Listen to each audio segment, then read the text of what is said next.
Enjoy the show. Beaming at you from the depths of the internet. This is the Temple of Geek Podcast, your one stop for all things geek. Welcome to the Temple of Geek Podcast. My name is Suhaila, and I will be your host as we share our thoughts on The Witcher Blood Origin.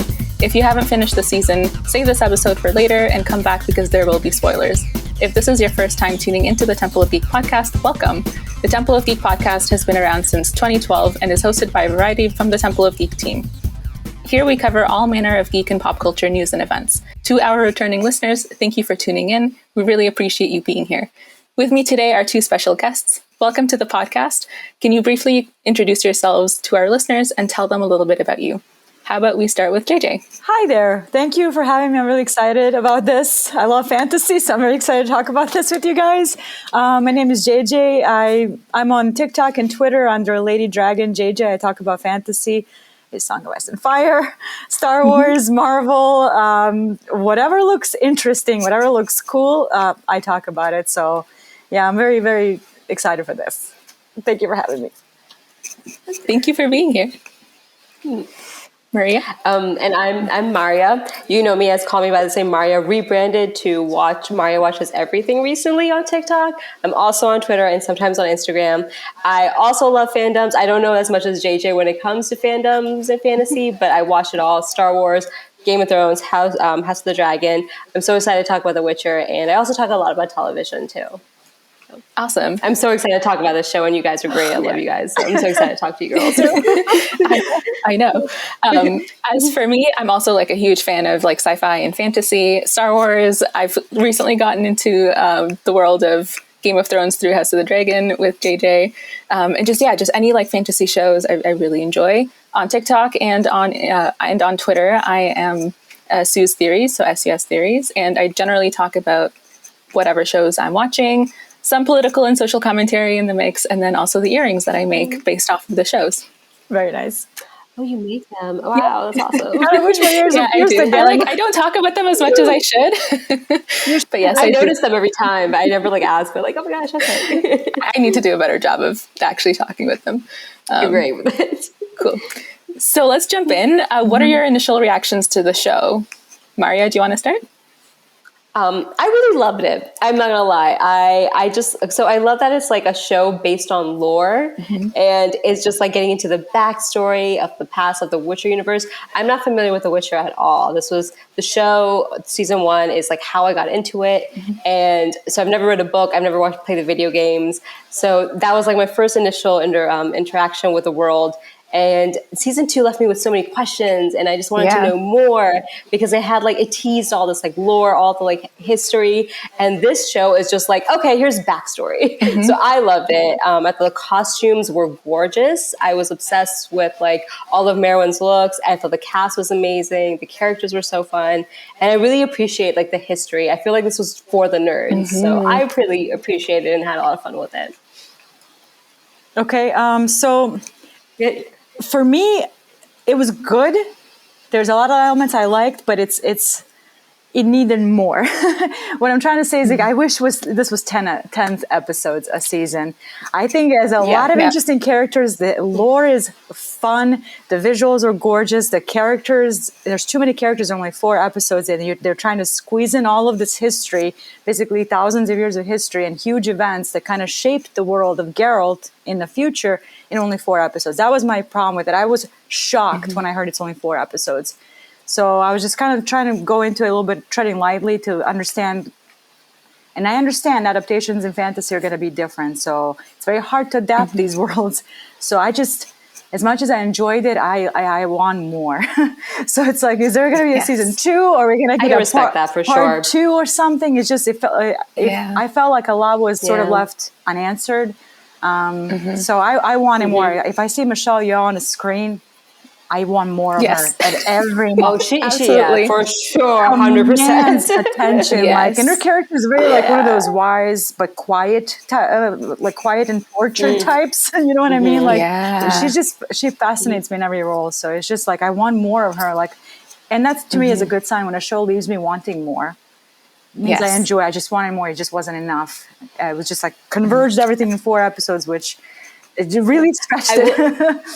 Yeah. Piggybacking off that real quick, I will say that when the season ended or the series ended, I was like, oh my God, this is where they could start. Like they could really get into it. Like if they did 1 or 2 episodes from here on out, oh, that would have been amazing too. Because I want to know about the aftermath. Like not to get into spoilers, but like they ended on a point where I'm like, oh, Right.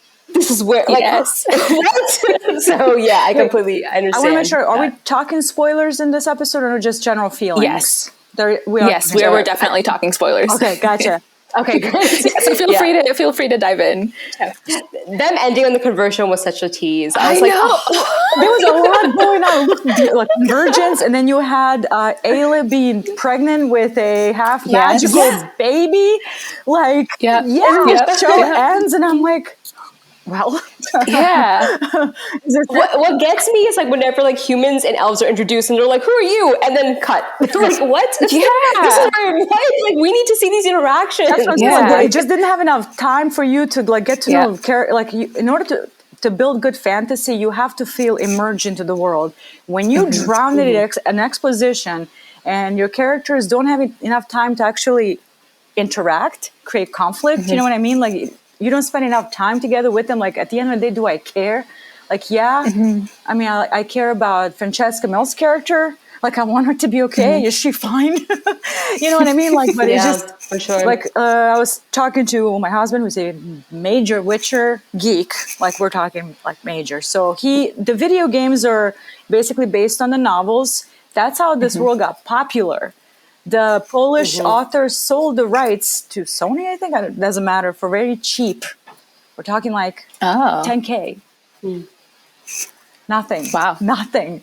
That's like, because didn't they have like a kind of a show in, I think, a Polish show, I think maybe? I think so. I think so. You might be right. I just know that the world... The only reason I know that's because I was dating someone when the show came out and he told me everything and I'm like, ooh, okay. I'm going to use this for a podcast 3 years later. That's hilarious.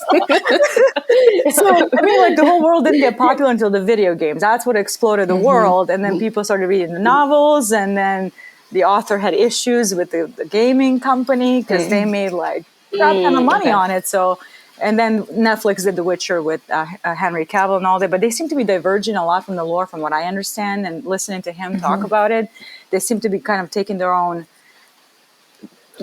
matter into the hands, and maybe that's what's kind of turning off some of the fans, which is understandable. I get it to an extent. Like when you start stepping away from what people know, like I talk about this all the time, like there's certain things that you can and you can't do. You know what I mean? Like it's okay to take liberties. I believe that's why Henry left too, right? Because he said that he didn't agree with it. So. The direction and they were taking in the show. So it does happen. So it's just a matter of like, I am a little bit more open minded. I try to be, at least, because otherwise I will never enjoy anything if I just never once. It just depends on what they do with the lore. They really like push it to completely something unknown. Like the sphere of the convergence of the spheres.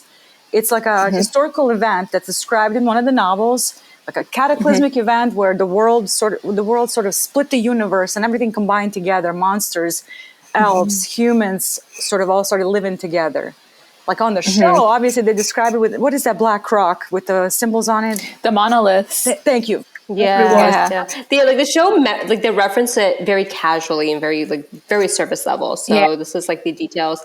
I will agree that like I feel like this was the beginning of the end. It kind of, not to compare it to House of the Dragon by any means, but you know, like House of the Dragon is like the beginning of the Targaryen War. But it's like, okay, we have more seasons of House of the Dragon though that we know is going to lead up to it. That's what's good. Whereas this is like, for this it's like, well, are we going to get more? Because it's like, if this is a limited series, I need more. And I know there's another spin-off series, but I hope it's a prequel because it's like I feel like there's a big chunk of time, because this was like 12,000 years pre-Witcher, the show. Right, so it's like, what about the other 10,000 years? Like we need to make the gap.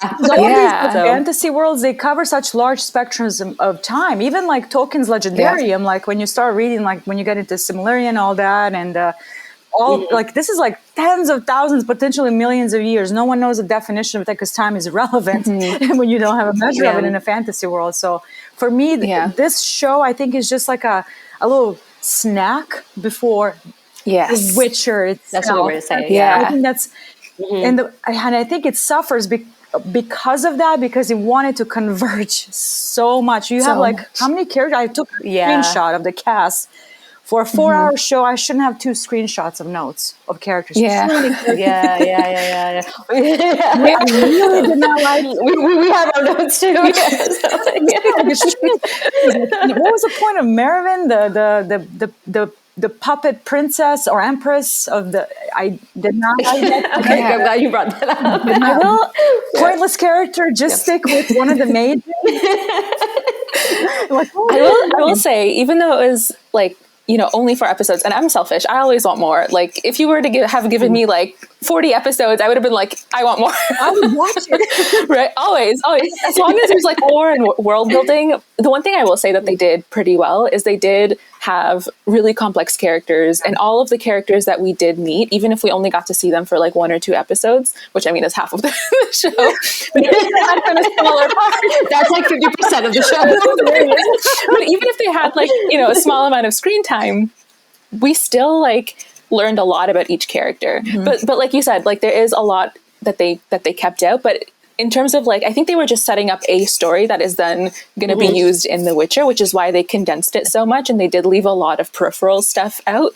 And I do, again, wish that they had expanded more, especially like in the beginning, getting to know the characters before they get pulled into the quest. Like, that's what I would have loved to see more of, especially, Skian, Michelle Yeoh's character. I just want her. I just want more Michelle Yeoh. I will say, I felt really gypped from Michelle Yeoh. I don't know why I thought she'd be the main character. Obviously, because it's Michelle Yeoh, I wanted to be the main character. But I'm just like, this is not enough Michelle Yeoh. I love the cast. It was great. I loved LA, but like, it's just like, where's Michelle Yeoh? I just want more of her. So I will say, I really would. Yeah. And despite having less screen time, I felt like she had the biggest impact of that group. Oh yeah, her presence was always known for sure. Exactly. Yeah, she was definitely felt. I just want more of her. Exactly. Yeah. Yes. Yeah. The problem.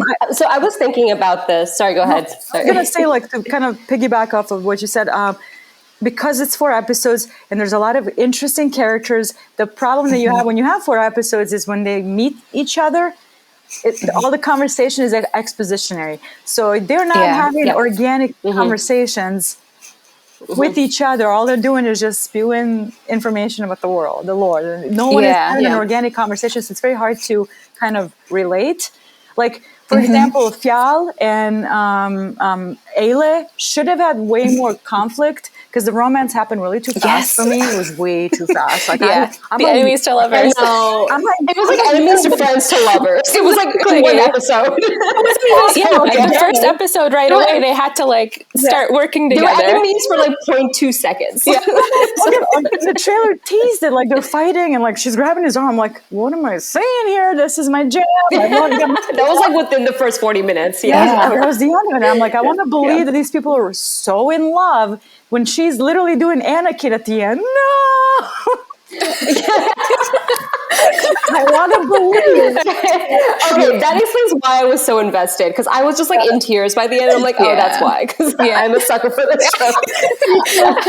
That makes so much sense now. Okay, but like, those types of romances, they need time to live. They need to feel earned. I just didn't feel like it was earned at the time, but they did it because of the pregnancy baby, the baby stuff, because that's important for the future of The Witcher. And I'm really glad you said that, because I was thinking about this, because I'm just like, what was the point of this show? Because I'm like, season 2 just happened. Season 3 is about to happen in, I think, 2 months. And I'm like, why did they release this prequel now? And I realized it's because they wanted to get the elf lore. They wanted to like build the universe of like how elves used to be in power, how they used to be in strength. Like, this is like a elf rally theme for like Ciri, essentially, to like live out her prophecy, because even at the end with like Jaskier, which Jaskier is my favorite character, so I was just like, oh, I'm so happy he's in this.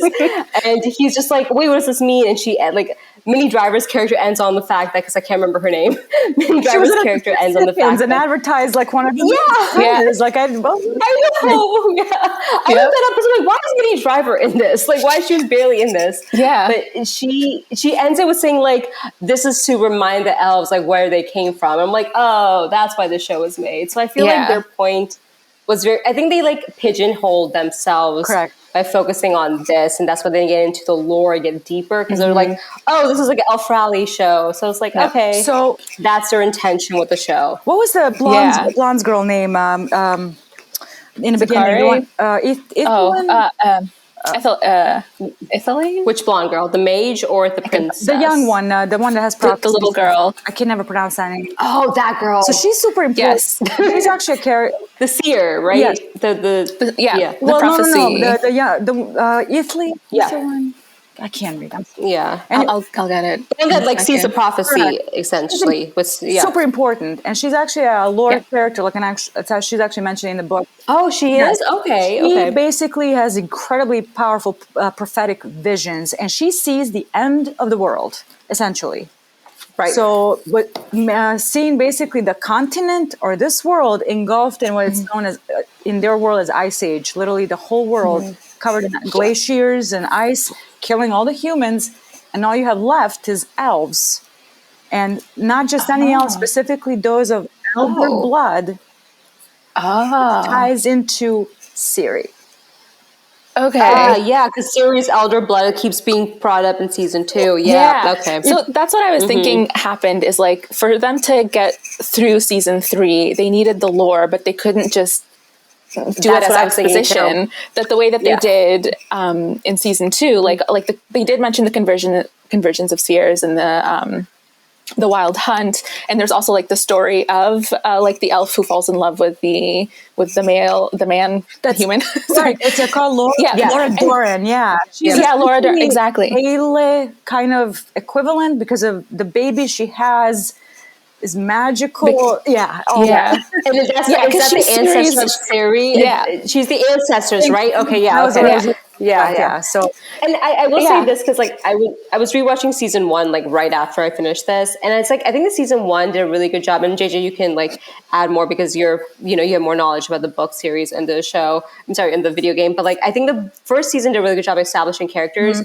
But season 2 had like so much to do with establishing lore and trying to get into the prophecy in the future that they were like, okay, we need a prequel series of lore. So the story did suffer in season 2. Because I was really confused with like everything that they were adding, because like they did the time jumps and then they did the elves like history, but like without even establishing it, and then did the prophecy stuff. So I was like, I think they had a lot of like connections to make, and that's what the prequels this was for. So I think this was like a catalyst, or like this was like you said, like before season 3, so they can get right into the action and everything. I mean, even this show, like it's in the middle of a battle that Jaskier is in the middle of, which right? Do we know what battle that was? I was so confused by that. I was like, I don't think I know what's going on like when the show started. No, it's been a while. I'll be honest with you guys, since I watched Witcher series. Like I wasn't a huge fan of it. Like I'm not a fan of Henry Cavill in fantasy. It just does not sell it to me. But that's just my personal feelings that are very strong about it. But I'm trying to temper them so I can enjoy stuff.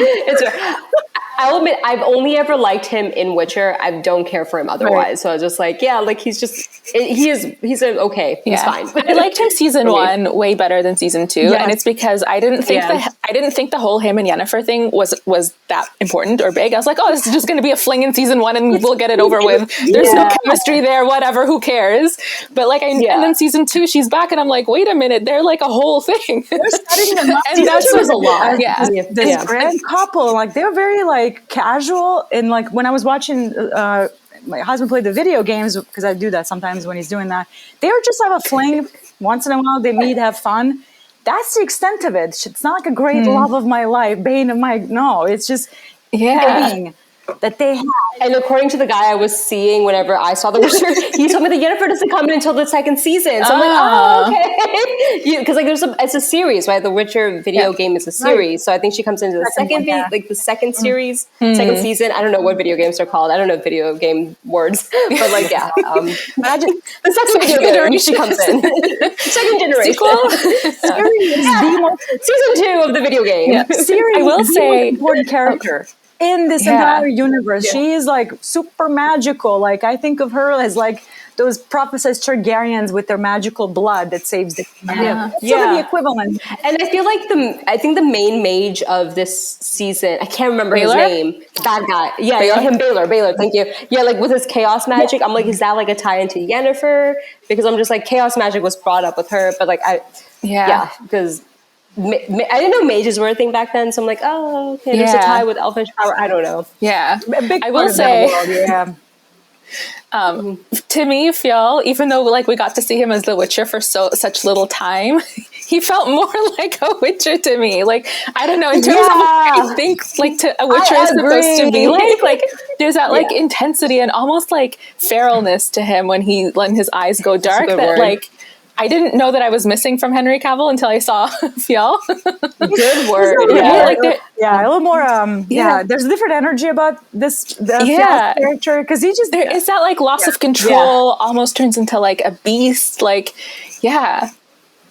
And I feel like they did that because like it's the big origin story of the Witcher, so it's very like bare bones. Very like this is like was like the first edition of The Witcher. They're going to be a little rough around the edges. But even when his first scene, like the scene with the princess, like he says the F word, and I know that like the F word is like, Gerald's like big thing. That character just sold it better. Like his just like demeanor, he's just like, let's get away, like let's go on and get it done with. The way he met Elle, like he had the vibe of The Witcher down pat, even just in his first scenes. Yeah. So it was the instinct. Just the way that he like moved with his instinct, like as he was like listening to things or like paying attention to certain things, like just the way that he moved felt very much like, oh yeah, I can see him slaying beasts, like because he's so in tune and he's gonna move quick and he's gonna like react so quickly just because of how he's moving. So I that was really enjoyable to me. And you watch agreed human too, like not a human, as an elf, like with the axe and all that, like you already see some of his moves prior to the magic part becoming the Witcher, which by the way they changed that. The Witchers were created after the convergence. So convergence happens. Okay. The universe is sort of split. So everything is like sort of coming together, and then like humans and elves create these schools.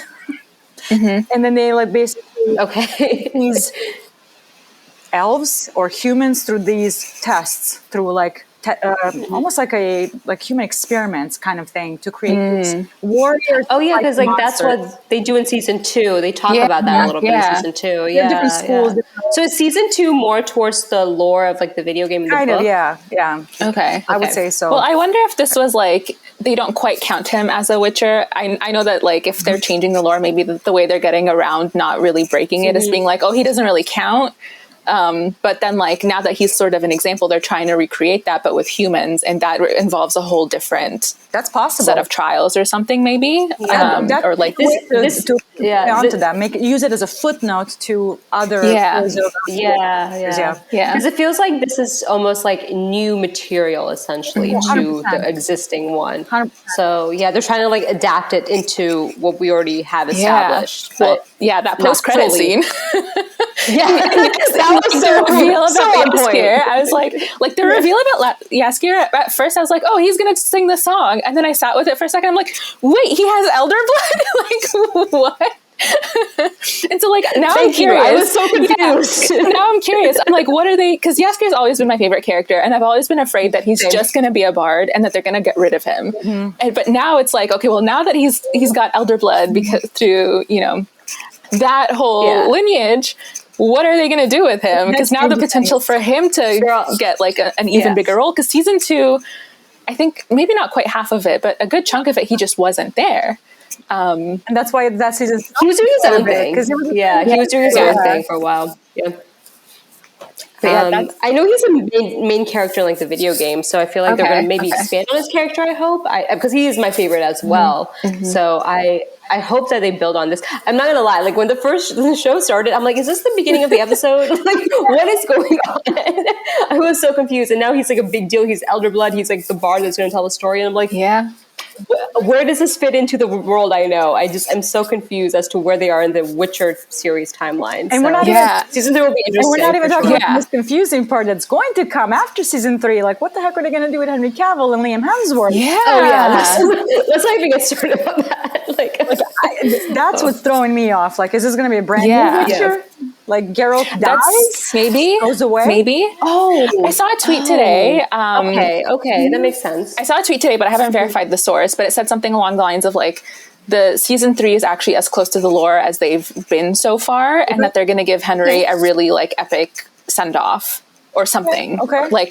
But I don't know if it's like Okay, that makes Henry sense. or Geralt. Like who the send off is for, whether it's like just Henry playing Geralt or actually Geralt, you know, who's I would like a send off to Geralt, but like we'll see what they do with it. Because like Liam, I'm sure he's a great actor. I'm really happy he's gotten great work. It's just like he's so different than Henry that like it's going to be very obvious that's not the same Geralt. So like I really hope they transition that in a way that works with the plot. Don't get me wrong. Like, initially I was thinking maybe it's a younger. I'm sorry, Liam Hemsworth. Really, my God. I'm gonna get a little bit of. I can't even name a project he's done. I can't even sing a project Games he's done. is like the only thing. To me, like that's the only thing I know him of. I haven't seen any of his other stuff, and so I'm like, yeah, that's how I know him. Miley Cyrus's husband. And even with Hunger Games.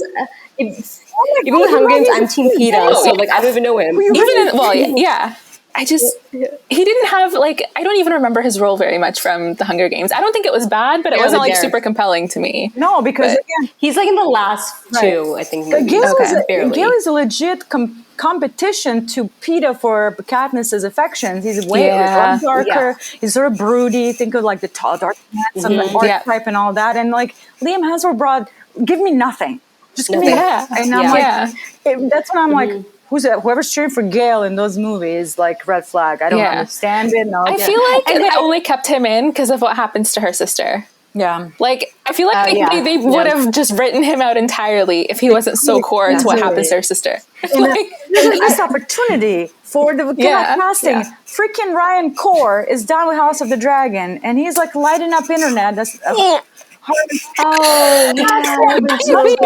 heartbroken. Was he in a Contender? Like, was he supposed to be considered? Because like now I'm heartbroken. You know what? No, I talked about it at one point, and I had somebody mention in one of my comments, and then I cried for like about a week. Because now I have to watch Hemsworth, Miley's husband, ex-husband, whatever. Like, I will say this about Henry. I know that he's a huge fan of The Witcher, so he tried really hard. And this is why I started liking him, because I'm just like, he's a nerd that liked a video game, that wanted to be his character. He put in his heart and soul. Like, I don't know if Liam will. Like, I don't know if he's played the video game, or he's probably read a book. And like, I don't think he's going to put that much heart and soul into the character. So. But even if he like, I don't think should you read everything that you're doing your character on? Probably helps, but sometimes it's okay to take a fresher perspective, so that way you can kind of play up more naturally. I get it, but it's just he's milk toast. It's warm milk on a summer day. I mean, it give me nothing. Like there's there's just no like. I think of Geralt or the Witchers as these like really kind of hard, alpha strong types with a lot of personality, just curmudgeons and all that. And I'm like, I'm just not seeing that. I'm just not seeing that. Yeah. And that's why I brought up Henry Cavill's transition, because like that's how I felt about Henry when I first heard. Because like I think in Superman, like Man of Steel, it was very sterile for me. I hate to use that word, but it was bad script. Like Man. There was potential there. Yeah. And like I'm a Smallville fan, so like, you know, watching Man of Steel, I was just like, okay, and it's not his fault. I would be. So when I heard that he was doing The Witcher and there's like this character, I was just like, I don't know that much about Henry Cavill's acting, but seeing the fact that he really put himself in the lore, that he was a fan, that he committed to the role, is how he became Geralt, and that's why everyone loves him in this role. So it's like Liam you really do need to commit when you're like this kind of like a fresh face actor like Liam is. Because we can't even name a single movie he's done besides The Hunger Games, besides him being a side character. He has to do something to convince us. Yeah, and especially now that we get like another, like, I mean, obviously in season 2 we had a bunch of other Witchers, and like I had, there was like some that I liked a little bit more than others, but then with this one, now with Fial, I'm like, the competition's high. Like the bar is just so high right now. And I'll admit, Fial has my like whole mind, body, and soul. Like that character, for some reason, like he captured me. Like I'm now obsessed with this person. Most like personality, I would say, because he was just exuding sort of like a charisma throughout. Like he was getting, I think, the most because of his connection to the second villain. Would you consider Merlin the second villain like arc? Oh, true. So that could maybe make a little bit more. They're giving him more on that end for us as the audience to connect to, while the other characters just like bits and pieces of exposition. Like you made Ayla's sister, but she's killed off within 5 minutes. And what was that? It was terrible. And then Ayla's like, I was so shocked. I was mad. I was actually mad. really angry about that. Came out of nowhere, like, and I was like, wait a minute, I thought. So on that point, I will say like the whole beginning was too rushed because like I know that Ayla was like out for vengeance, trying to redeem her family, but it's just like we didn't even know your family. Like we only knew of your stories. Yeah. That was like first 10 minutes of the first series. So like I really wish they slowed that down. Yeah. Because I wanted to feel that connection of like who they're avenging. Yeah. Because this whole idea like we have to kill the Empress, she like turned her back and betrayed us. I'm like, well, who did she betray? Yeah. I want to know more about those people. Yeah, the actors do a really great job. Go ahead, JJ. Yeah, sorry. Because later on you learn that these clans, like the dog, the raven, wolf, or whatever they have, they are Serpent, Yeah, they're ghost. basically like enforcers of like the rulers' commands, and they could be like really bad to the actual small folks, to the regular people. There's your conflict right there. It's like being in these clans that protect the rich families, the emperors and queens and all that, but then you have the small folks suffering. Like that's your conflict right there. Like just work with that. But they were trying to insert so many different things, and I had a hard time paying attention to everything, and you end up not caring as much as you should be. You know what I mean? Like I don't know if that makes sense. I don't know if I'm being harsh or not. Like Ayla's line where she's like as she was traveling when she finally meets the princess, and she's like, part of me wonders whether you were right, like to slaughter all the clans. Like that caught me really off guard. The one thing that the actors did really well is actually like emulate or like show like the hurt and the connection with their own clans. And so even though we didn't really get to like meet the clans and you know, sit with them for a little bit, you could still feel like the loss and the pain. So like, I think the acting like was really, really well done in this series. And that like really saved kind of the gaps in, I mean, I thought the storytelling was good, and they did kind of expand a little bit too far, but then they were still able to like resolve all of the storylines. But I wish there was like at least 2 more episodes to like really dive in. And I think it was supposed to be 6 episodes. I think it was supposed to be 6. Yeah. I don't know why they shortened it. I'm not sure. Well, that's a disservice to the show then. I'm sorry. Yeah. Because I agree, the acting was phenomenal because they sold me. I loved the 7. They were compelling. Yes. They, to me, felt complete. Like though I wish I had more time with Syndrome and like Zachariah and Talon, even because like they were just characters that came that had like this rich story. Yeah. But we didn't get any time with them compared and like Michelio's character and LA and Fial completely sold their connection to their family. But it's just like it would have been nice to see that more. Like I would have just liked more. Like it's like we said before, we're selfish. We want more time with these people because like we like them. So I think they had enough to have 2 more episodes easily. So honestly, even Brother Death, who I thought was like the least fleshed out character, was still pretty fleshed out. Like we got to see like he talked about his past, so it was like exposition as to like who he was in the past. So you kind of got an idea of that, and you kind of got an idea of that through Fial as well and his fierceness. But then he was so different. Like he was like a big softie for like when you see him, he was so kind and so gentle. And like I was glad that we had like those different like characters, and even though we didn't really get a chance to like sit with all of them, I felt like we knew enough, or we knew enough about each of the characters for the story that they were trying to tell. I just wish there was more. I kind of wonder. It would have been nice to have more. Now I wonder if like future seasons of Witcher are going to sort of name drops on these characters, like sprinkle them in. An Easter egg. Well, I mean, anybody to watch. Jaskier is supposed to tell a story about them, so they better. That's true. That's true. Yeah. And speaking of season 3, do we want to talk about some of the parallels that we saw in this show in Blood Origin to what we've seen in The Witcher in the past? I made quite a few like parallels and connections between characters and storylines. It's been a while since I've rewatched. Go for it. My memory is not as. I had to go back and I just know that like I was expecting time jumps because I know that in season 1 I was like time jump, and I was like expecting time jumps in this. So it was like I appreciate the fact that they changed their storytelling in this one because it kind of made it into like, and I think it made the whole short objective of the story more focused because like, okay, this is the origin of the Witcher, this is how 7 people came together and how like the convergence happened. So like the lack of time jumps, the like very coherent straightforward story made sense. It was a nice like difference compared to The Witcher. Yeah. I actually enjoyed. I may be one of the few people that enjoyed the time jumps in season 1. I love the time jumps. I love the time jumps. Okay, you did. Okay. Yeah.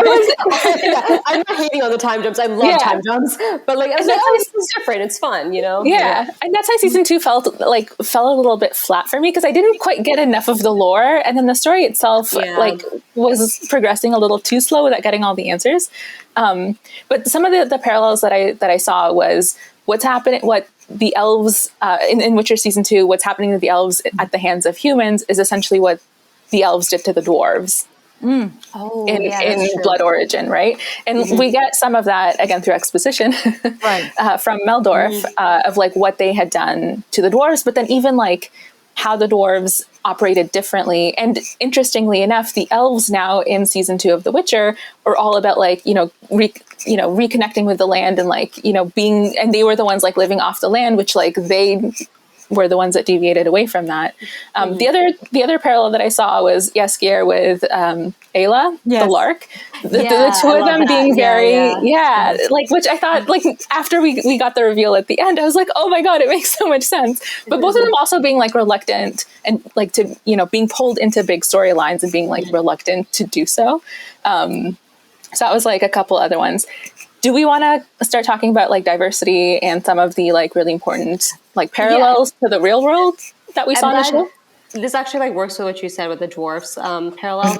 I will say that like I think it's really interesting that the themes of like colonization like kind of like went because whenever I first watched The Witcher, I'm just like, okay, the elves were the people that owned the land, the humans came and they took over, then the elves did that. So I'm just like, it's like this constant cycle of colonization that happens in this world, and I just thought it's very interesting. Like you don't see that happen twice back to back in like shows, and especially like fantasy shows. Like usually there's like one. So I don't know, that just like a very interesting theory that they added the dwarf lore, because I don't think I've heard the dwarf lore in Witcher. I didn't even know there was dwarves. Yeah. Yeah, but I'm glad that they added that character because we talked about this earlier. Meldorf was my favorite character. Yeah. She stole the show. I've never seen this actress before, but I want to follow her career because she has like the charisma of Peter Dinklage. Yes. And she just, oh my God. And her like relationship with her hammer, which is so adorable. Yes.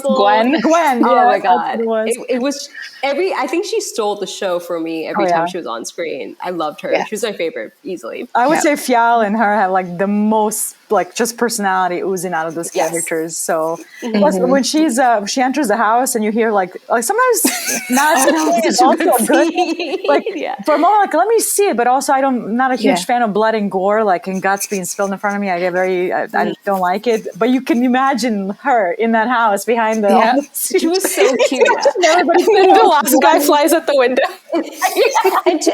and then her next scene with where like she's painting with blood, it was so like I knew immediately. Done. Immediately, I was like, she killed someone. I loved how she did that because like there's two other scenes that remind me of like Hannibal and actually Interview with the Vampire.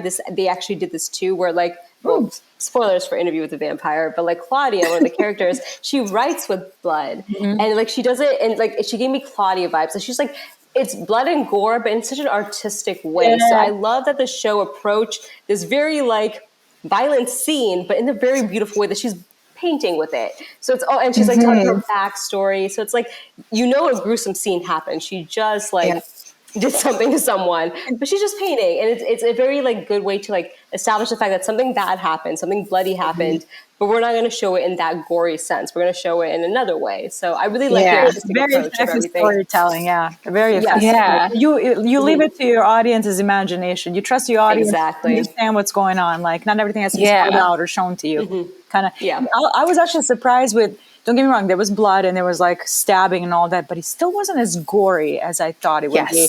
Really toned it down. Like even when you see Fial stabbing people with his axe, you don't actually see the stabbing portion. You don't see the contact. It's just blood spatters on the screen, and that's what sort of happens. Like everything was very much toned down, which I like. They approached it in a really very like artistic way. I think like they gave the audience a lot of credit to understand what's going on. Correct. A lot of these fantasies can often feel really a little too dark, a little too violent, and I always appreciate when it's kind of toned down, which is obviously Game of Thrones is super violent, a lot of taboo themes in it too. So it's for me, it's very nice to sort of like watch something that tones down the violence, but suggests a lot of violence, if that makes sense. Yes. There was another. Reading there was violence another great versus scene. seeing it is a different thing. I don't know how you guys consume fiction, but if I'm reading Game of Thrones book and there's something horrific happening, because it is on almost every page, but if I see it, it's a whole different thing. Imagination I agree. is different than like someone else's imagination, right? So like whenever they visualize it in a way that you wouldn't, it's like, oh, it's a little jarring. So I understand that. Yeah. You could kind of Another scene that was also great. Sorry, I keep interrupting. The other scene that also like did that, where they like suggested the violence, was when Ski and Michelle Yeoh, she like makes a way, like she opens the door for them, so she gets into the castle after they like betray Fial, right? After she hands him in, and then she like goes through like a whole bunch of guards to like finally open the door for them that they couldn't get open. That's a good one. Yeah. And then Meldoff is like, "Red looks good on you." That was so cute. That was so good. And to your point about like the toning down of the violence, I didn't realize this until right now as I was thinking about it, but the part where Fial rips the other guy in half. What's his name? Like the guy who like one of the archers. Yeah. Wait, I can get his name. Big Nut. I remember his nickname, but I can't say that on here. Uthrak. I'm not gonna say his nickname. Uthrak or Uthrak. But yeah, when he like rips him in half, I like audibly like moved back and like was like, that was so graphic. That was like, yeah. It was funny because he literally just destroyed a monster. Like he literally threw a sword in the middle of the monster's head, but that happened, and that was somehow more graphic. And it was because it's just like walking around and he's like, talking and being lighthearted, and all of a sudden just rips him. Anyways, the hardest, like as far as like most graphic moment, was when Fial ripped Brother Death's half of his face. They showed it.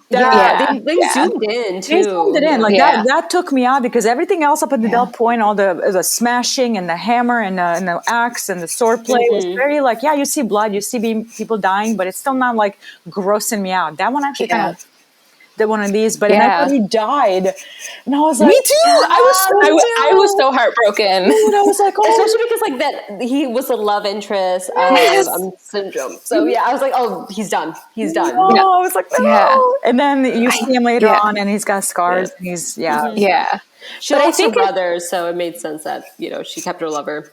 Yeah, that makes sense. But I think it does make sense that they like didn't have that much gore, and then when it came to him losing control, that's when they show it, just to like really kind of show that contrast and to show like the need for killing him at that point, right? Like it's not just that he's lost control or whatever. It's like he's an actual monster at this point, and like look at what he's just done. And this is why, like, going back to our point that before, of, like, we need more episodes. Like, literally, that's the moment where I'm like, well, how did they change the Witcher potion for it to be, like, a tamed monster? Like, if that was the first Witcher, then what happened? That, like, the Witchers were controllable. Like, I feel like they just set up this great story off the show. I would have loved to see the transition. I hope they do, like, explore it later on and we get more of that. Because like they did set up like with Jaskier and with I can't find his name, the guy who like time travels like to where Ciri was at the very first episode. I like went back and rewatched that episode to see if we see anyone in that scene when she turns, and you don't. He had a really long name and he went by like Awar or something like that. But this gets me very hyped for season 3. I will say that. I'm very excited for season 3 after watching this. I wasn't as excited. I was actually really excited for lukewarm, I'll be honest. Because the season 2 finale was, oh my gosh, it was such a cliffhanger. But like, the build-up was just so like, I don't know what's going on. But this just like helped. So I'm very, very excited for season 3 after this. To me, season 2 finale of The Witcher almost felt like it came out of nowhere, because they were sort of building up to it a little bit, but not really. Too like slowly, it felt, and it felt like they were doing all these other things, and then all of a sudden it's like, here's the Wild Hunt, and you're like, oh, okay, like, thank you. I want to earn that one. Speaking of Wild Hunt, did you guys see that reference? Like oh my god, I can't remember his name, but the guy that got stuck in the other world. Aridin, the commander. Aridin, who was part of Baylor and Merwin's character. That was like putting I was like, oh, you're the Wild Hunt guy. Okay. That was so good. The way they connected like to so many different like important things from season 2 was, and even season 1, like it was so good. I thought. the way that they did that. I would say I did like the Balor's character. I know he's a bad guy. Is one of the mages. What I found really jarring is just the way he murdered his companion.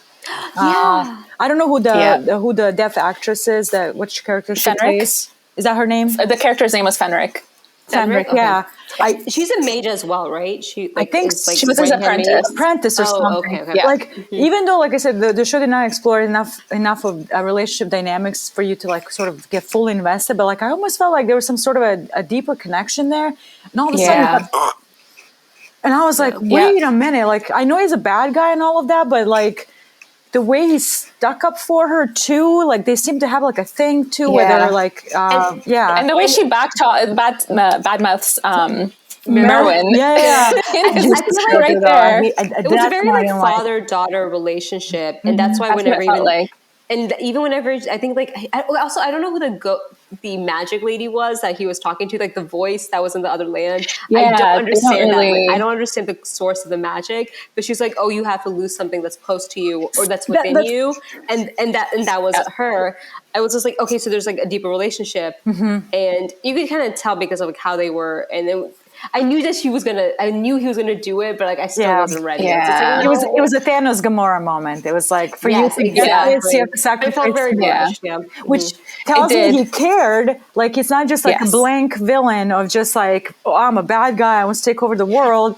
Obviously there's like feelings and a connection there. So that was, they sprinkled all these little things that, you know what I mean? Like, this was something that like I noticed because like this is a world where it's like the elven golden times, but there's like a lowborn and a highborn situation, and he was of lowborn. So there's clearly this like class, like a dynamic, and there's like the monarchy that's like over like arching in all of this. So it's like, there's all these like levels of like, what's the word?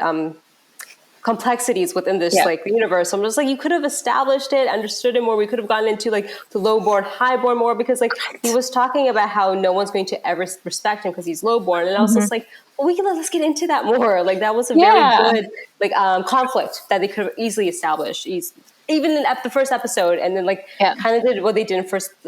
I think the stuff that they have in the first episode, they could probably done in the second one and establish like the conflict, elitism, class dynamic in the first episode, and I would have been happy with that as well. And the clan structure and everything as well. Like they could have with all those tiers. Because again, when you have like the Fial betraying whatever the clan rule is, so messing around with the princess, obviously that should like cost you your head in any other world. But like, they don't want to admit to their wrongs. Don't do that. Yeah. They don't want to admit to what she did. Correct. So they're like, we'll just banish you. It's sort of like, it reminded me of the Kingsguard within the A Song of Ice and Fire. I was thinking about that. Like that'll like, you can lose your head for stuff like that. So there's just, I feel like the 4 episodes that we've gotten, it was a lot going on, and they like, dangle like a little carrot in front of you to go jump at it, and then they pull it from you. Like it was just so many, like you said, there's classism, there's elitism, there's highborn, lowborn. What does that mean? Dwarves, elves, humans are now jumping into the world. Structure within clans. The monoliths too, like that's still like a huge question to me. Right. Like, and you know, the dwarves buried it in order to like have fertile land, but it's well, why did that do that? And then like, who created these monoliths? Because then I was like, when they were raising it, I'm like, oh, so they made it, and then they like, you know, they're just lifting it up, just like, you know, ancient Egyptians carved out obelisks, and then they lifted it up.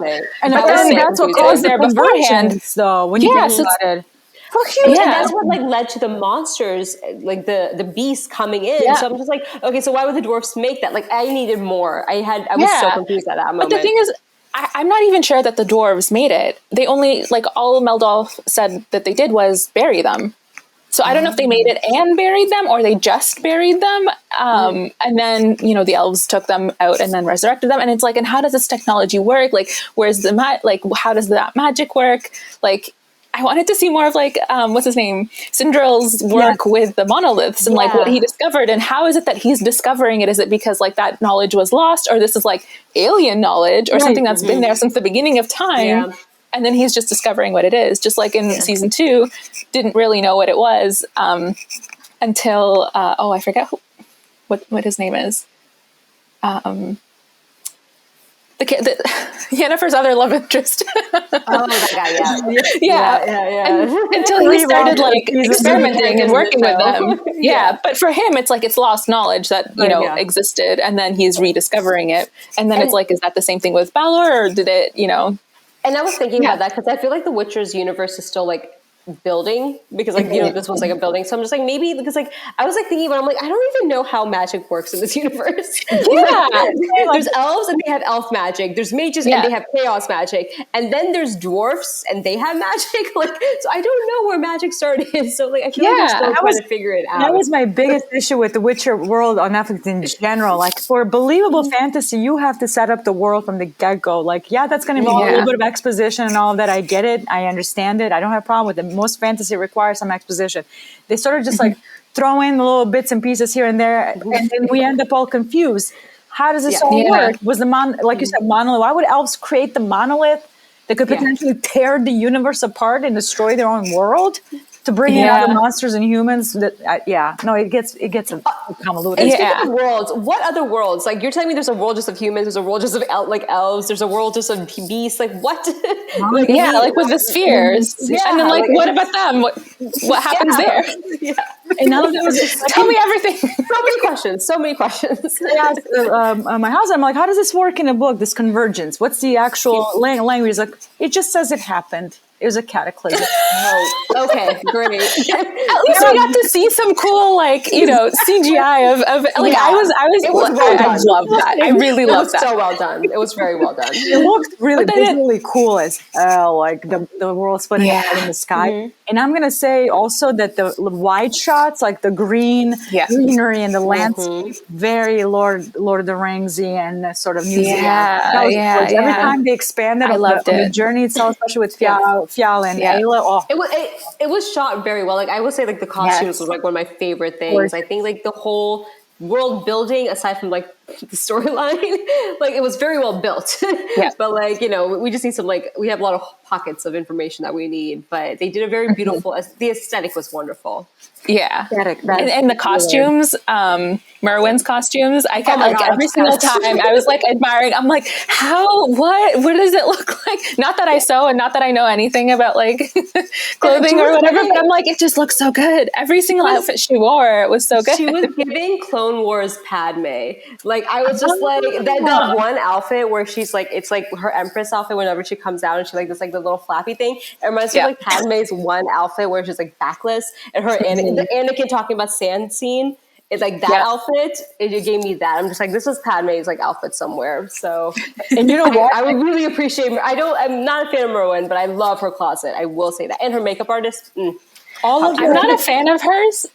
Oh, go ahead. I was going to say all of her dresses, every single one of them were couture designed by a Dutch fashion designer, Iris van Harpen. I recognize it immediately. I used to be really into like high fashion, like history and reading and looking at the patterns. I recognized Iris van Harpen immediately. All of the costumes. Wow. Yeah, because it was very, very like eclectic. It was very different. So I really appreciated it. I loved it. And I will say finally, like with the fantasy world giving us something like elaborate, something like glamour, something, and it makes sense that the high fantasy world would have like a high class high elite fashion from the days. I'm also a fantasy. I'm also a fashion nerd, so I'm just like, that would make sense that would exist in high fantasy, especially like the Hunger Games universe. They did it well with the fashion, so I'm just like, there's room for it.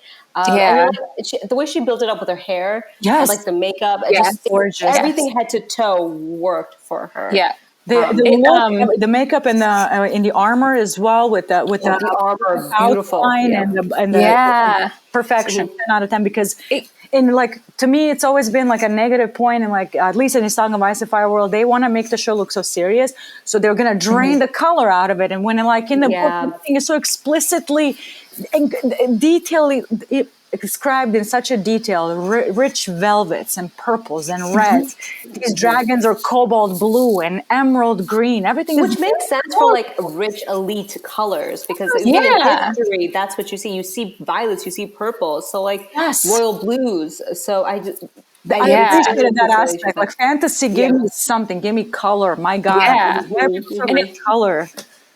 And even with the makeup, it was so over the top and indulgent. And like, I loved that. It was like And unique. it's It was, supposed to be, yeah. yeah. And it's unique. It's not like just, you know, makeup that we see in everyday life here with like a little bit of a twist. It's like, it's very different. And like the gold leaf that they used and everything, I really enjoyed it. I don't know if you guys makes so much sense for the high fantasy dystopian narrative. Correct. Completely, yeah. so. And the fact that she's so removed from everything else, like she's like, you know, the princess in the dystopia of Gilded it all. Tower, Yeah, right? yeah, And like completely like separate from everyone else. I found if you guys saw, very sad. It's just what she was willing to sacrifice to sort of not be a puppet or a meat puppet in her case, because her brother was going to trade her off to be somebody's wife, and then goes through this violent coup in order for another villain to place her as basically a puppet. And it's a sad story. And again, I don't want to say my least favorite character, but I'm like, what is her purpose still? Like, what is her? And I think if they had more time with her, if they had more episodes, we could have gotten like a richer story. Because I do feel like she had this like she had a need to have a purpose. Like she read history, she thought she saw herself. She almost gave me like this like delusional person who's just like, I am the next prophecy. Like I am this person. Yes. I would have loved if they would have like leaned into her being a little. Because like even like Fayal said at the end, like you're demented. I'm just like, I would have loved if they leaned into it more. And I think if they had more time, they could have gotten. Because like, even her like handmaiden was just like, do you think you're the reincarnate of this person? And she goes, not yet. And I'm just like, lean into this. This is a good villain origin story, but they didn't go wholeheartedly into it. So and we don't even get that full story. I hate it. I hate it. Yeah. She could have been a great villain. She could have been a great villain. But they just like kept her too lukewarm, in my opinion, for her to like lukewarm, and they were leaning into a love triangle for like a spin. Like, please don't go there. This is no. Like we want chaos with her. I'm saying like, oh no, they're doing the love triangle thing. They're making the conflict between her and Ayla and Fial sort of being no. And like she could have been so much better as just lean into the villain arc, but where she thinks that she's justified. I feel like like you said, it was a little lukewarm. And it was kind of straddling both sides where like they did have her like feel like a helpless princess that was like making all these bold moves. And like that surprised me a little bit. And I was like, I'm glad that there were some bold moves being made. But then also I'm like, she just seems so frail. And so like weak, right? And just like somebody was like book smart or something. But she did have some good instincts. The character inconsistency was very strong with her. That's why maybe because I love villains. You guys know that. Like I talk about it all. Lean into it. There's no just like you said, lean into it. And it's okay for her to have.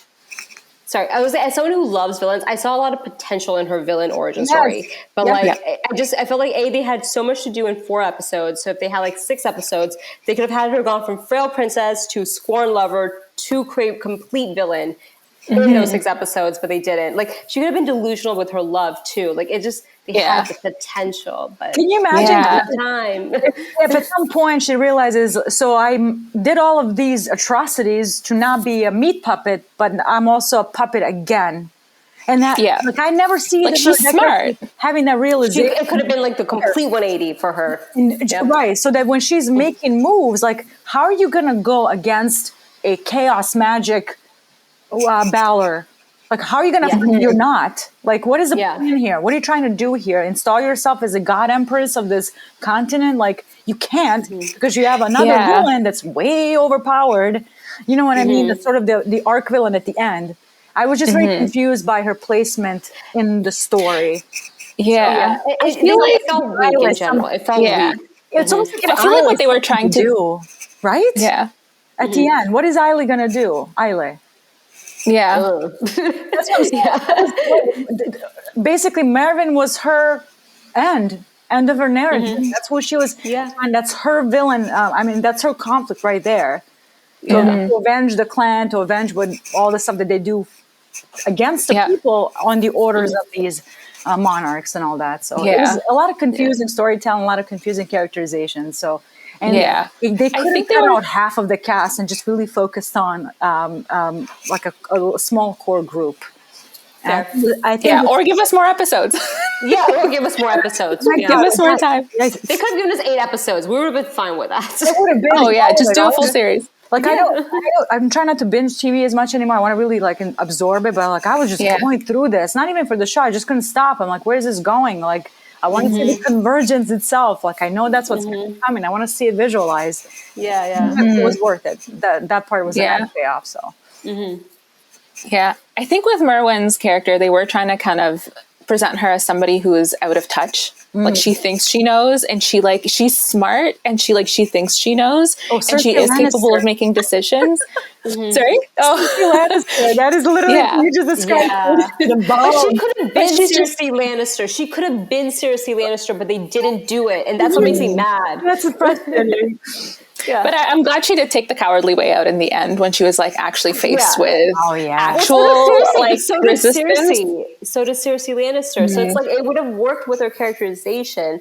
A high fashion Cersei Lannister is like, oh my gosh, chef's kiss. Like that is what all I want in my life is a high fashion Cersei Lannister. So like because you're right, because she even had the whole like I'm going to bring like elf kind into a better realm. I'm going to colonize all these worlds. So she like was very delusional and just the whole like I'm a meek princess. I don't know what I'm doing. I'm just like get your story straight. Like which one are you? Yeah, so, you're right. It's a lack of consistency within her character because she would go from one scene being like I am the reincarnate of this like old soul, and the second being like, oh no, help me, I need a mage. So like it just it was inconsistent. How are you going to do that? What is the plan here? What moves are you making? You know what I mean? Like I feel like in general the villains were a little weak for this. Like I think like there was potential. Like the mage had all the strength, he had the chaos magic. But we didn't know any backstory of his. Like, I don't remember none. There was a bit with the exposition of like, him being lowborn and whatever. But it's like, because we didn't really get to see that like conflict, and we didn't even really see like the lowborn elves much either, other than like, we just know that they're starving. Yeah. Like you didn't quite see like, what would it have taken for him to have gone from being lowborn to the status that he's in? And then, why is he why does he want even more power? Because like, he does hit a ceiling, right? And he can't move up from there. So there's you know the motivation, but you don't understand the motivation. That's like it's said to you, but it's not really shown. Because you have 4 episodes. You have 3 villains. You have 7 main characters, and then you have 20 side characters. Like when you put that into perspective, it's a lot to cover in a 4 episode arc. Yeah, well, this is why we've got our list of people's names, because we can't remember them all because there's so many. But they're like, they do. The one thing I will say, like that was interesting with Merwin was they had a woman be the catalyst. Well, I mean Baylor as well, but she was also like the one. If it wasn't for her, I don't think Baylor would have been able to take that step. But she kind of is the reason that all of this like takes place, like the catalyst. And I agree. I appreciate the woman heavy main characters because like though like even Fayal is the first Witcher, it wouldn't have happened without Ellie or the Lark. The Lark is the song that like brought the rebels together. The Empress is like the actual antagonist, like the spearhead that they were going against. Right. Because no one really knew about. Sorry, the mage's name, I always blank on it, but like no one really knew his story except for like Zachariah and Sindel. So like I think the Empress versus like the Lark was the main story, and they're 2 females. So I appreciate the fact that there's like females were leading the show. I just wish I had more time with both of them. That's what I'm saying. Like it's just it would have been cool to see the first Witcher type be a woman. Yeah, that would. Yeah, I was so looking forward to that. It was up to be that way too. Yeah, and then as soon as she sang and he looked at her, I'm like, "There's no way he's not going to let her." It's like this guy's too in love. Yeah, I did the glory. Damn it. Yeah, but we did get. The whole that she had to be the one that had the child that was the prophecy is like, oh, that's why she's a woman. She has to have a baby. Like, okay, now I get it. Now it makes sense. Baby out of magic, because apparently that's of course. Like it's a classic trope. How did I forget about that classic fantasy trope? Babies. It's always comes up. Babies are always a thing. Game of Thrones does it. Like, They couldn't have found a random like egg or a flower in the middle of the forest. No. Oh, look, it turned into a human baby. It'll be magic. It's always like something like or magic. Like they could have had Cinderella and Zakari do their magic. This is like the funniest thing about high fantasy worlds. Like it's a high fantasy world. There's literally beasts, dragons, there's magic, but babies. Women having babies is where it all leads down to. Like that's the more important thing. Like it's a really very like out of touch world, but no. Women's place is still the baby. That's the issue with the rules. Set up the settings and the powers and the scope right away. Like, what are the rules? If you don't have the rules, we can joke. Yeah. That's why we joke about this now, because apparently you can create rocks that tear universes. But you can't a baby. You can't make a baby. Yeah, you can. A woman has to carry it. She couldn't have been a first Witcher. You can merge beast with man, but you can't just make a baby. Literally, out of nothing. Like, no, God forbid that. Crazy. Oh my gosh. That was one, like I said, my main issue is too many stories, too many characters, and only 4-episode arc. But I'm like, I was hoping Ayla would be like the first Witcher, and me too. Yeah. And the fact that it's also played like she's a Black character, like a Black woman who's the lead, And the one thing I will say, having seen Michelle Yeoh be like the most badass out of everybody in their group, because she beats both Fial and Ayla together, so she's clearly the most skilled, and she's an Asian woman and an Asian woman in her middle-aged. But I'm not going to say old because Michelle Yeoh is ageless. But yeah, so they had so much diversity within the main cast, and Michelle Yeoh's character being like the main one, and her being badass and not have age be like a deterrent, like where it's like, oh, she's older, like whatever. It's like, no, in fact, her age gives her experience and like more strength and more wisdom, and everything like that was a benefit for her. Her character, I really like dialogue. I do appreciate. I do appreciate the fact like the diversity just works so well with the universe. Like there was queer representation, there was disabled representation, there was people of color, women in like any position, like, and there's no like backdrop to that. There wasn't like a woman, what are you doing here? There was like just a woman warrior, makes sense. A person of color as a warrior, or a person of color as like a highborn, makes sense. A disabled mage makes sense. Like it's just like no one was just like ever like it was only lowborn, highborn, or like elf versus dwarf, but there was the rest of that diversity that they just like had constantly like sprinkled in, because there's like South Asian characters, there's Asian characters, Black characters, like so many people. It just all made sense. Like I think at one point, any clan could be any race, like it just all, and any gender, it just all seamlessly worked, and they were all coexisting. So that was what the show did well. I will appreciate that about the show. Yeah. Absolutely. It doesn't put question marks. It doesn't like make other characters question like, why are you? Why, like, you know what I mean? Everything is very like organic, very natural. Like you felt like these characters belong, because that's the scope of the world, and it totally made sense. It was very seamless. Like it wasn't trying to slap you in the face with it, but didn't try to like put it like, you know what I mean? Like wave a flag in front of your face. Like it was so organic. I really enjoyed it. It just, and again, I go back to like, I want more of that. That's what it suffers because it's only 4-episode arc, because there's just so many cool characters, diverse characters. And like you said, a lot of the catalyst is placed on women, their sense of conflicts, them being in these positions of power. So just was hoping for more at the end of the day. I hope the Witcher series runs with it, because I do remember in season 2, Ciri was the one that was like being trained as a Witcher. I almost actually thought that she would take Gerald's place. I don't know how that works with the series, but like, that's why I was like, okay, she's being trained to grow up to be a Witcher. She's aging for sure. So like by season 3, she's probably going to be like a grown woman ready to fight her own battles. So I hope they lean into like her being more of a warrior, because they've been training it. Yennefer is definitely a warrior. So I'm hoping this is a sign that they're going and leading into this in the future seasons of the Witcher. They definitely, like at least in the video games, like I think there's 3 major one. Don't hold me to that. She does age, and you can see the progression from like younger, her connection with Geralt, and then she's a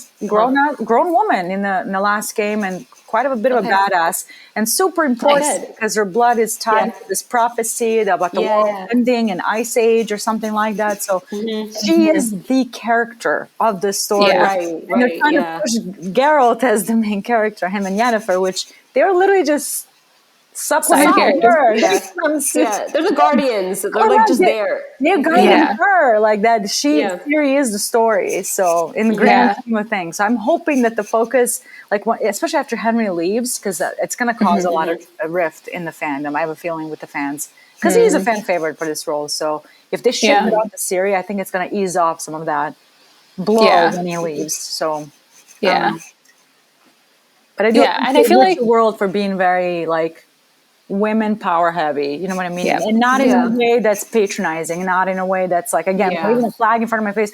Look at my feminism. It's so good. Like, it feels very like ingrained in the world. And that's, it makes sense. It's not like, oh, have you ever seen a girl Loki before? No, it just makes sense. Exactly.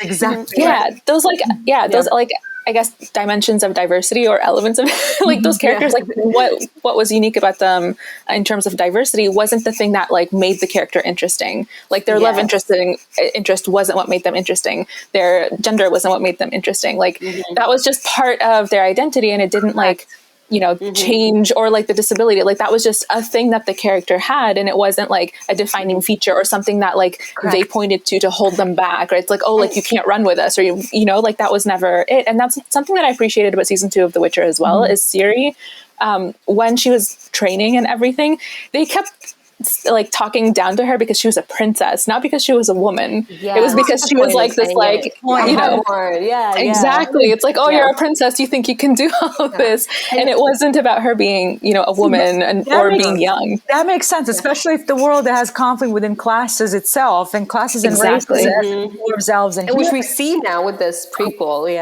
You're right. If they're talking down on you is because you're highborn, not because you're a woman or because you're a person of color, or because you're disabled. And I've had this discussion with many people that are like our fantasy lovers, is that whenever we talk about representation in fantasy, we want it to just exist without being like announced. Like I think a lot of people had an issue with House of the Dragon because there's like, why is there sexism in House of the Dragon? And it's like, oh, it's because of at the time, but people are like, no, we just want it to exist in fantasy worlds. And it's like, it makes sense. Like Rings of Powers, there's no issue with Galadriel, so like we want that to exist. So I appreciate the fact that there's high fantasy shows that just have representation just existing, because like that's what we want to see with representation, is that we wanted to see them infiltrate high fantasy. Because I remember talking to my friend, I'm just like, where would you like to see South Asian characters now? And she's like, high fantasy. I just want to exist in South, like high fantasy, just being there. And now we're seeing it, and it's great. So like this is representation done well when they're just existing. So I'm really happy that they used the prequel show to do it.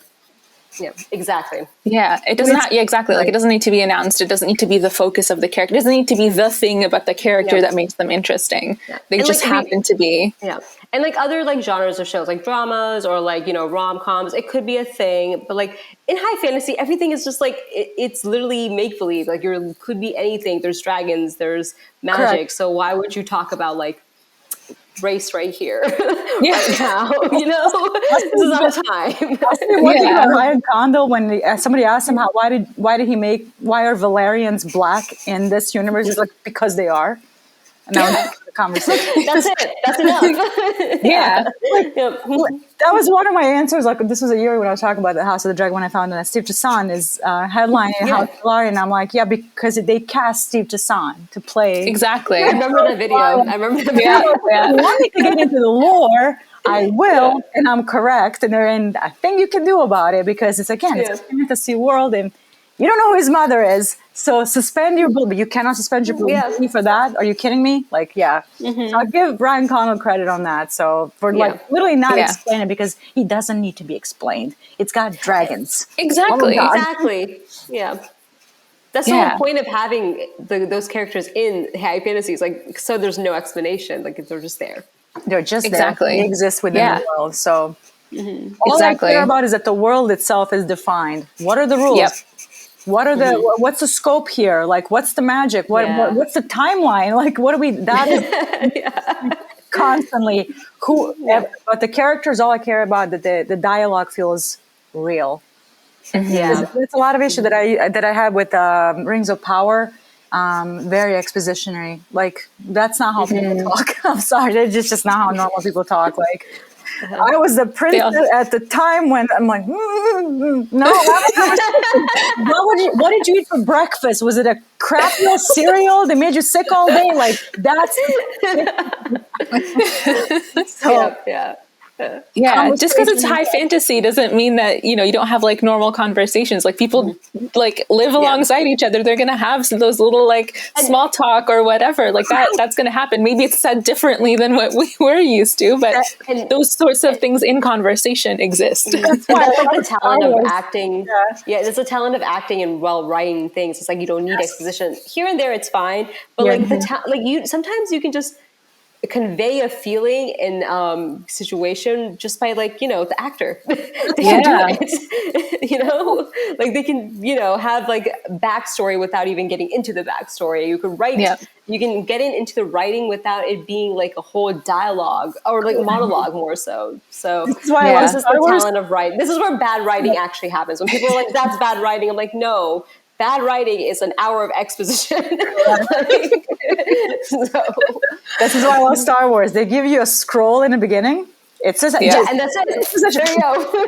It's like, oh yeah, let me swing this magic glow stick, and there's like magic in the air, and I can move things with my eyes. I believe you. I'm fine with that. Like, watch you do it. I can watch you do it. It'll be good.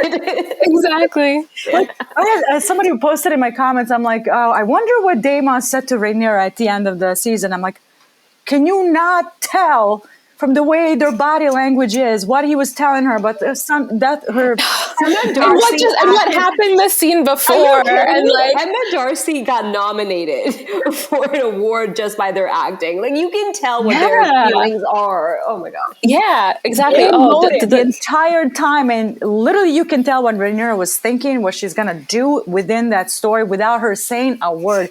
Emma Darcy accomplished that just by looking at you. Also, by their body language. By their body language. Like you can tell the moment that Daemon told Rhaenyra and it hit her because of how they circled around their face. Oh, the face. My gosh. One of my favorite scenes. So well done. It was so good. It was. You didn't need any dialogue. You didn't need anything, Emma. Correct. Perfect. Yeah. That scene was just amazing. It's kind of like going back to The Witcher and the origin, but it's kind of like what you said about like Fiora. Whenever Ayla was singing, and you could just see it on his face that he's the one that's going to be the Witcher. Like you could just tell like the way he was looking at her. Exactly. He was falling in love, and that he was going to be the one to sacrifice himself. Because, and it was different than like everybody, because everybody was captivated, and they already set that up as like everybody is always captivated by the lark every time she sings. Of course. But in his expression was different, and I just knew in that moment he was not going to let her do it. And that is good acting. That is good acting and good writing when it is done well. And so you definitely see the shift in the eyes. The eyes will tell you. That was a cute moment. It was cute. I will say that. One of those moments. I wish romance was a little bit more well built out, so that it feels. I appreciated their chemistry. Like maybe like they needed more time to build, but their chemistry was great. Like it was rampant. Yes, it was really great. For them, there was heat. At least they captured it. All 7 of them, when you think about it, like they matched really well. So they did for the short amount of time that they had, very well. But it was kind of strange. And again, this is to because the season is so short. There's no really clear leader of the 7. It's supposed to be the Lark, but I feel like so. But at the same, that's like in the very beginning when they were like introducing them, like through the voiceover introduction. That voiceover introduction in the first episode, they ended by saying, "In the 7th, that will lead them." The Lark. So she is meant to kind of lead them, but you're right. There isn't that like power dynamic of like somebody's trying to lead instead of like, they're all just sort of, they have the same goal and they've all just like accepted that they're going to have to rely on each other, which I thought was great. And that's why like when Skian, was going to betray them. And this is also another bit of like brilliant acting as well. Cause I'm like, I didn't believe it until she turned around and she raised her sword. But then when you look at her face, something's about to happen that you don't expect. And that was like Michelle Yeoh's acting in that scene was just amazing. Cause I'm like, she's like, there's no way she's going to betray them. She has something else in mind. I just couldn't figure out what. And then when she turns around and you look at her face with her sword raised, you can see the humor in her face. But also, like you can see like the. But if she did betray them, it would have made almost sense because her clan is gone. They've all been killed off as the last of it. So for her to go after that heirloom, essentially, of her clan, like, I can see her betraying a group of strangers. Yeah, it works both ways. I mean? Yeah. But I can see her betraying them and then betraying Merwin. Like, there's no way she would have actually fulfilled her deal with Merwin, given the fact that her family is responsible for her clan's death. So that's also why I didn't believe it, because I'm like, there's no way that she's going to conspire with the people who are actually responsible for her clan's death. No matter what happened between her and the Lark, like because there is obviously history and animosity, or I guess. Definitely, yeah. Yeah, there's something there, right? I feel like she almost was just like, she believed in like the Lark and the whole transformation of Fial so much that she could betray them, knowing that they probably would have gotten out of it and they probably would have like defeated Merwin anyway. So, but my favorite line is whenever I think Merwa says something about like how she was like unloyal or something, and she says something about like, I'm gonna skin you. Like Michelle Yeoh's acting. Oh, I want to be threatened by Michelle Yeoh. It's like, if she could say that to me, I would be like on cloud nine, because like she just the intensity. How did Merwin not like pee her pants? Having that being said to her like that. Eye contact, that searing eye contact that she made. Oh my gosh, I would have crumbled. If I was actually Merwin, I would have just been like, I'm sorry. Never mind, take the sword. It's such limited dialogue that she was given and very little background. Like, she worked really well with the little she was given, and it really translated. So the power of Michelle Yeoh. The power of seriously. I mean, seriously. Period. Cool. So I'm just looking at time. We're about an hour and a half in. I know we had like chatted earlier, so I'm not really. But we're coming up to an hour and a half of recorded time. Okay. So did we want to kind of start wrapping up? Maybe talk about where we think season 3 of The Witcher is going to take us, given what they showed us at the end, or even like season 2, if you guys remember what happens at the end of season 2. And maybe I haven't rewatched. I wanted to rewatch this one for so much. Yeah, I did. I can like I just recently. I mean, I did like a 1.5 speed or whatever, just like in the background, just so I can kind of. Like, I wasn't really paying attention, but I was like, I just want to like remember, because I still remember season 1 enough, but season 2 was fuzzy for me. But where it ended with season 2 was like the Wild Hunt happening, and then there was they were like trying to like, there was a whole like betrayal with like Yennefer and whatever. I forgot about that. Yeah, where she was about to hand her over, but like with the Wild Hunt, what happens, like that deathless mother that was trying to like get power and was telling Yennefer that she was going to give her chaos back. She ends up joining the Wild Hunt, and then they're in this like other plane or somewhere else, and then you see the Wild Hunt coming, and then Ciri brings them back to the Witcher's castle. And then they're like, oh, we're going to have to like protect her or something. And I think what happens, I feel like Ciri acts as like the monolith, now that we've seen the monolith be used for Baelor to go to like transition between worlds. I feel like Ciri is a conduit, or she is the one actually doing that. Yeah, that's something that reminds me of like some finale of season 2. They did allude to that. That makes sense. Yeah, like determine the elder blood or something, and they determined it was Yennefer's her other lover. I forget his name. He had found like he went to talk to like these 2 old people, and he found like a scroll talking about like her having elder blood and her like lineage going back to weren't there like scenes of prophecy where like she's like visited by her ancestors, like that was that was Triss did this thing where she like went into her mind to kind of access like deeper memories, or even like generational memories, and then they see her, I guess, like ancestor, who I think it was like that. I forget the name. You had mentioned it, JJ. It started with an L. Elithian. Is it her? No, it was another name. It was Alara. Yeah. Darnie, or something like that. She was the one that was in the story that was told earlier in the season, where it was an elf, I think that was a mage who fell in love with a human, and then they had a baby illegally or whatever. It was like forbidden for them to get together, but then they have a baby, and so then she sees her with the baby, and then she says something about the prophecy about her being like the end of times or something like that, and like to avenge the elves and stuff. Because, to avenge the elves. Yeah, because I was gonna say like the way this prequel Blood Origin ended, and the way I think season 3 is going is like this is like the elves' reckoning. So, because like I think there's something that Minnie Driver said. Because I still don't remember her character's name. About like I don't know if they gave us a name. Maybe I don't think they did. Yeah, doesn't matter. Some shape shifting, time jumping thing out of time. Yeah, I don't even know what she is. I don't even know what she is. But like, I don't know if they tell us. It was just some magical being that shapeshifts and then just took Jaskier to like give him the story so that he can give it to the people of his time because they had forgotten the story. And that was important because the elves needed to unite again. So they will remember where they came from.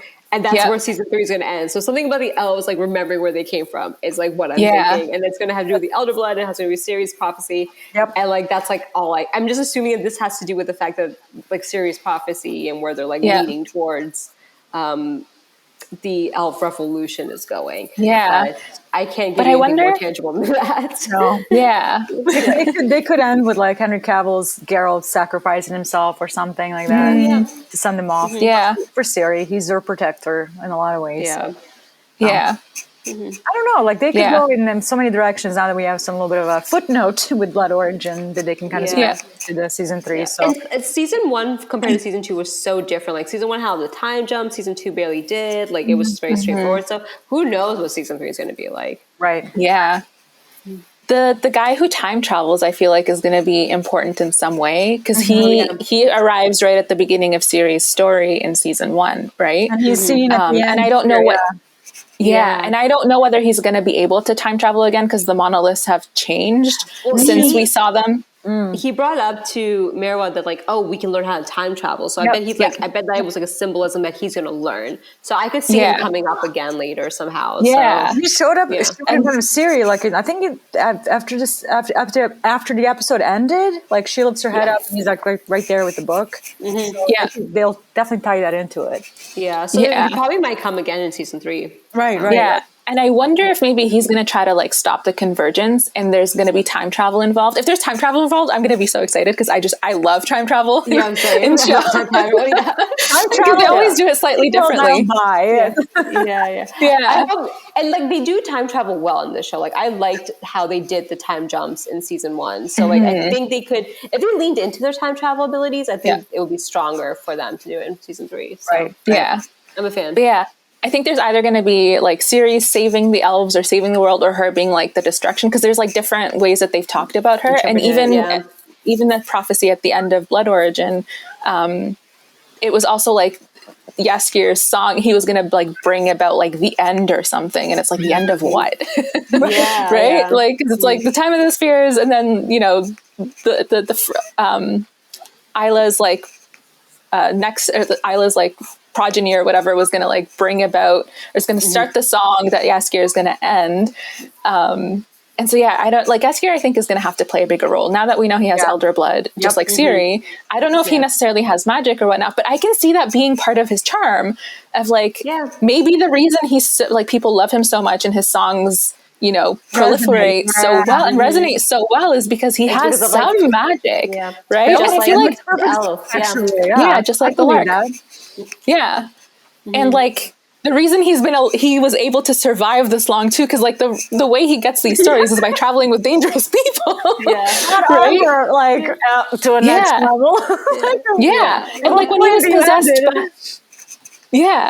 and when he was possessed by the Jinn in season 1, like part of me was like, how did he even survive that? And then what Yennefer was doing to him, like, you know, there was so much that was being done to him as a human. That was a great episode, but that was a lot to consume. It was a lot. Magic, the Elder Blood definitely explains some of the torturous ones torture that he survived. Because I mean, how much plot armor can you give a character? Exactly. A weak human in a world of monsters, he's gotta die. Gotta go. That makes sense for the story. Otherwise, it gets complicated. Like that would make sense. And also, like, obviously his blood has to have been like somehow like, you know, a way that creature finds him in the first episode of Blood Origin, right? Yeah. But then like he's handcuffed and he's running through a battlefield and he's still alive, with like unscathed.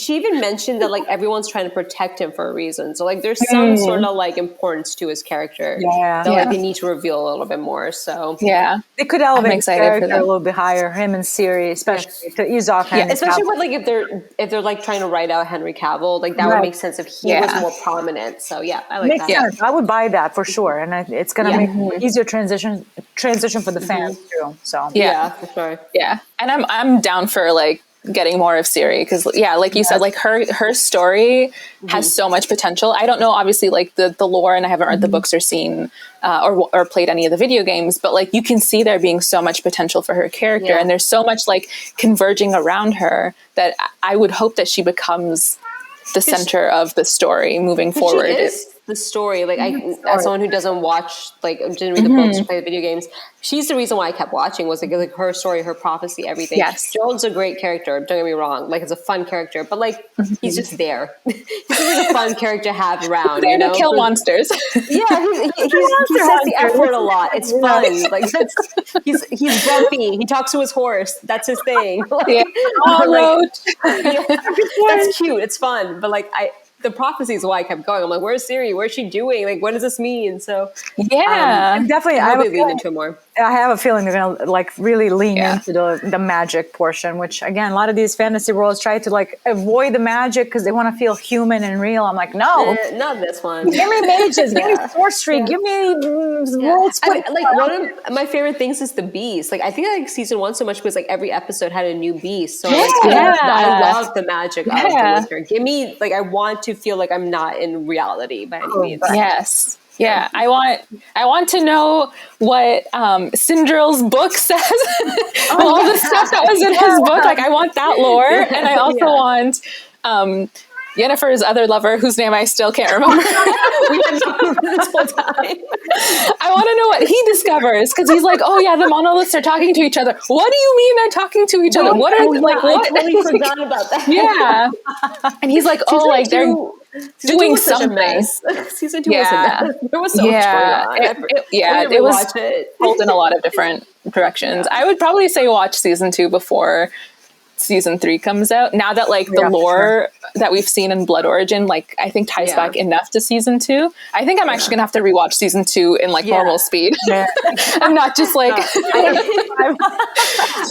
after watching like the end of watching the convergence and then seeing the first scene with Ciri and her grandmother, who I loved her grandmother, and seeing like the whole elf war with the humans, it's cool. Like too, like so if you were gonna watch it, Blood Origin going into season 1 and 2 would work perfectly. That would fit in really nice. I think it energized me definitely more to maybe go back and watch and get ready for season 3 more than I've been. So I've been always looking. Same. Agreed. I was very lukewarm as well. Yeah. Season 3, I was like, I knew I was going to watch it, but I wasn't going to be in a hurry to watch it necessarily. Given season 2, and then I saw Blood Origin and I saw Michelle Yeoh, and I was like, all right, this is going to change my opinion. You put her anywhere, any movie, any show, I'm there. Anything. Exactly. Oh my god, that's funny. So do we want to see a season 2 or potentially more of the story of Blood Origin, or do we think that that's like wrapped up and there's other lore and other things to explore? I think there's more to explore, but like I wouldn't mind a season 2 by any means. I mean, I'd love to see more, but then you run into a problem of like putting the toothpaste back in a tube. Like, how do you go back to retell some of the characterizations that you've already established? That's a good way to put it. So that they seem like they just wrote themselves at the end. That's the end of it. I mean, unless they're going to explore Ayla's pregnancy. Yeah. I think there's like maybe a little bit that they can continue exploring, but like you said, that story of like the story they wanted to tell has been told, completed. It's been done. Which, for shame, I could have used 10 episodes, even 6 I would have taken, just to like maybe condense the cast just a little bit to kind of focus on really the characters. Like that's my main critique of this. There's a lot of interesting things in here going on. A lot of cool magic, a lot of like costumes look great, the scenery. the chemistry between the actors, even though when you're so limited on your dialogue, and they still exude a whole lot of that charisma. I'm just like, that's my main critique of the Blood Origin. It just feels like it's diet. It's like a snack. That's a good way to say it. A big meal. Yeah. Yeah. Agreed. All right. Final thoughts on the show. Would you recommend it? Would you recommend The Witcher in general? I mean, this cat is so loud. I apologize. We love cats. I would die for him, but he's obnoxious. I hate him. All cats, right? He's so good on screen. We die for them, but they're the bane of our existence. I mean, if you like high fantasy, if you like those concepts, you will like the show. But if you're like really deep into the Witcher lore, you've read the books and you play the game, it could be a bit of a letdown, maybe, just because it really waters it down, the story. So, but I'm a sucker for fantasy. I'm a sucker for that world. So, yeah, I definitely recommend it, especially if you're a Witcher fan. It just builds on the lore. So, I agree with that. Like, especially because, like, if you know you're going to watch season 3, you might as well watch this as well. If you enjoyed season 1, you're going to enjoy this too, because the lore and the world building is great. Like, especially because we were talking about how like season 2 teased a lot of like these like prophecies and like backstory. I really appreciate just getting more. Like, I'm getting more of the universe. So if you are a high fantasy nerd, you're just going to love it for the world building. And it's the chemistry of the actors. The cast is wonderful. The acting is wonderful. The costumes and representation, everything was well done. I just feel like it was rushed, basically. So it's nothing against like the actual show. It's more of like how quickly the story was told. But it was well done for like how much time they were given. And it's great for nerds. It's a very nerdy show, and as nerds, we can definitely appreciate that. Yeah, that's a good word. It's very nerdy. Yeah. Yes. Agreed. Yeah, it is very nerdy. And I agree with both of you. If you've enjoyed The Witcher and you're like wanting more of like the story and the lore, like within the universe, this show is awesome, especially if like season 2 left you with questions or confusion around some of the stuff around like the Convergence, Wild Hunt, like what's Elder Blood, what's going on there, or even like if you wanted to see how Witchers get made, this show does a really good job. Exactly. Like I wish we had more, but I think they do a good job of telling the story with the constraints that they're given. And then I'm pretty sure, although don't quote me on this, I'm pretty sure what gets told in terms of lore in Blood Origin is going to be relevant to season 3. Yeah. At least that's my understanding. Yeah. There's no reason to have the show then if they're not going to tie it in. Exactly. Bring in Jaskier into the and they did it on purpose. Like they made sure to release, because this is the time they released The Witcher. It's around December. I remember it's always around. They did it last year. Always the holidays. Yeah.